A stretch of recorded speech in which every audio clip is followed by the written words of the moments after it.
Hey guys, nandito na ulit kami sa aming paboritong tambayan na park. So yun si Sky kumakain ng kanyang pancake. Pancake. So tambay muna kami dito kasi masarap ditong tumambay. Kwentuhan, lakad-lakad. Okay. Okay guys, meron lang akong konting ikukwento sa inyo na nabalitaan ko dito, napanood kong balita.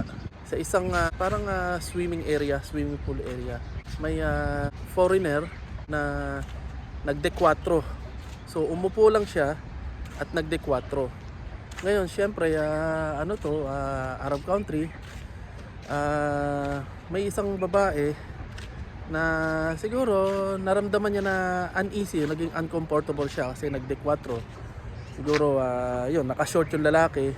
Tapos naging uncomfortable nung pakiramdam nung babae. Sinabihan niya yung lalaki na wag magde 4. Ibaba yung paa niya. Sinabihan siya nung lalaki na tumahimik na lang. O yung salitang shut up. Parang ganon. So dahil lang doon, inireklamo ng babae yung lalaki. At sinampahan ng kaso. And then sa korte, pinanigan ng judge yung lalaki dahil hindi naman daw basehan yung pagsasabi ng shut up para makulong siya. Kumbaga ang lesson dito, ang lesson dun sa pangyayaring yun, I mean nakakaano ba, parang nakakatakot kasi nagde 4 ka lang, tapos pag may isang babae na hindi nagustuhan yung pagde 4 mo, ayun, pwede ka palang kasuhan o pwede ka idemanda. So parang yung nangyari sa akin, inakusahan ako ng bagay na hindi naman yun ang pagkatao ko, o hindi ako ganong tao, o hindi ako yung ganong tao. Pero pag may isang babae na ano mo yun, na hindi nagustuhan, pwede kang gawa ng problema. Kaya ano mo yun, nakakakaba. Diba? So dahil foreigner yung lalaki, siguro sa kultura nila o sa bansa nila, natural lang yun, walang mali siya o ano nila, kultura nila yun na wala namang masama doon. Pero dito sa mga ganitong bansa, yung mga babae, masama sa kanila yun o alam mo yun, nakakaramdam sila ng hindi maganda. So kaya may mga bagay na ganong nangyayari. Diba? Kaya sa akin, ang nangyayari naman sa akin, kapwa kababayan, kaya medyo hindi ko matanggap at saka hindi ako yung taong yun, kaya hindi ko na matanggap. Tapos dun sa mga dati kong company o sa ibang company, may mga manager na umaakbay pa sa babae. Let's say kinakausap, inaakbayan nila o kaya friendly yung manager. So yung ibang babae open-minded o okay lang sa kanila kasi friendly yung manager, so open-minded sila, wala namang problema. And then yung iba namang babae, manager man o hindi, yumaya po sa braso ng lalaki. So dahil andun yung understanding na professional naman or open-minded naman lahat, so wala namang kaso yun pag ganun. Kaya ang mahirap lang at ang problema yung ugali ng babae. So nasa babae yun, nasa tao yun. So halimbawa may lihim na galit sa yung babae, ma-set up ka, o kaya nagalit sa yung babae kahit matagal na kayong magkaibigan, kahit matagal na kayong kahit may professionalism sa trabaho, nagalit sa iyo, sumama ang loob sa iyo ng isang beses, pwede kang mayari, pwede kang ma-set up pag nandito ka sa bansang to. Although pwede mo namang ireklamo yon o labanan, pero maiisip mo kasi minsan wala kang pera.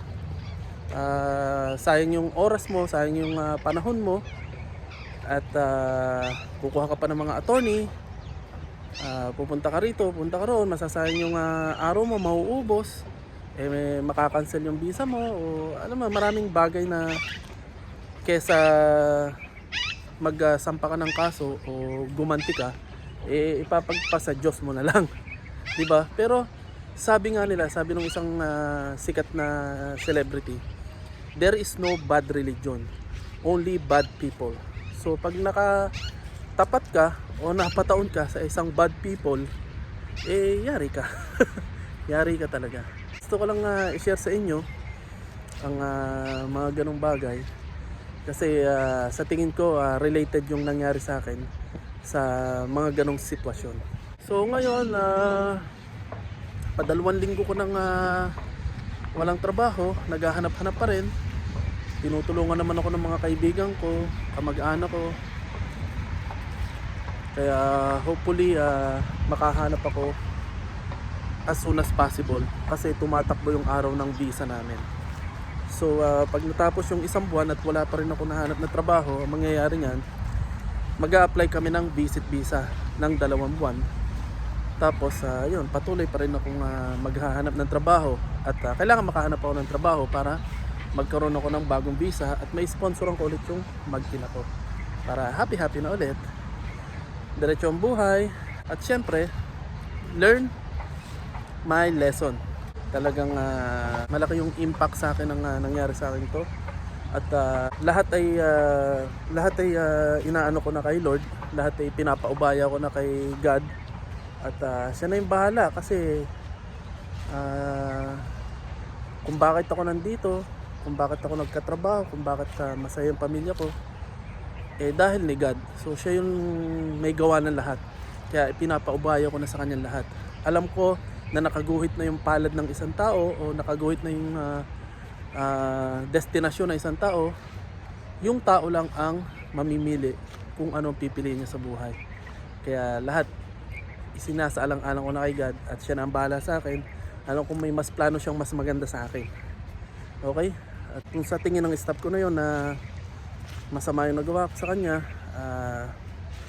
humingi na ako ng tawad sa kanya personally at yun, hopefully maging maayos at maganda na rin yung buhay niya. Okay? Yun, parehas naman kaming natanggal, parehas naman kaming nawalan ng trabaho. So ewan ko, yun ang benefit nung ginawa niya. Parehas kaming nawalan ng trabaho. Pero sa kanya madali lang kasi sariling visa siya, ako hindi. At nakabisa sa akin yung asawa at anak ko. Siya, walang magiging problema kahit mawalan siya ng trabaho. Trabaho lang ang nawala. Nakasariling visa siya, pwede siyang maggala-gala, pwede siyang matulog lang. Ako hindi pwede kasi cancel yung visa ko. So hopefully maging maayos na lahat, maging masaya na ulit at magkaroon na ulit ako ng bagong trabaho. So paano guys, see you na lang sa susunod na video at hopefully next na video ay okay na. Okay? May nakita kaming parrot dito. Ang parrot kasi dito malaya o wala nag-aalaga. Wild sila, wild. Yan o, ang dami. Kumakain sila dito sa puno. So yun o, 1, 2, 3. Tatlong parrot. Papa, meron pa dito. Yun o. Wild lang sila dito, hindi hinuhuli. Bawal. Ang laking parrot ko. Okay guys, pauwi na kami at may pasok pa si Sky. Maliligo pa siya. Talon, 1, 2, 3. Maliligo pa siya. Bukas ulit tayo mamamasyal dito at tatambay. Ako naman tuwing umaga lang naghahanap ng trabaho online. Kasi ang opisina nagbubukas ng alas 8 ng umaga. So alas 8, alas 9, yan ang pinakamagandang oras para maghanap ng trabaho, mag-send ng mga CV o resume online. Tapos pag parting hapon, maganda naman mag-apply ng trabaho sa walk-in. Pero pag magwa-walk-in ka, pupunta ka dun sa mga facilities like sa mga mall. Ang mahihingi mo lang doon yung mga website kung saan pwedeng mag-email ng CV o resume. Yan kasi ang pinakamabilis na paraan para ma-hire ka dito, matawagan ka for interview. So maggagala ka sa mga mall, sa mga facilities na pwedeng applyan, and then hihingin mo lang din yung email address nila. Tapos magsesend ka ng CV o resume. Yan lang yun. Papa, nandito pa. Or pag naggagala-gala ka sa mga mall, tingnan mo yung mga magbubukas na bagong company. May mga email address doon, yung pwede ka mag-send ng email doon. Yun ang mga discarding ngayon dito. May nadaanan kami parrot oh. Nakalambitin, lapit lang. Yan. Hi, parrot. Hello, my name is Kai.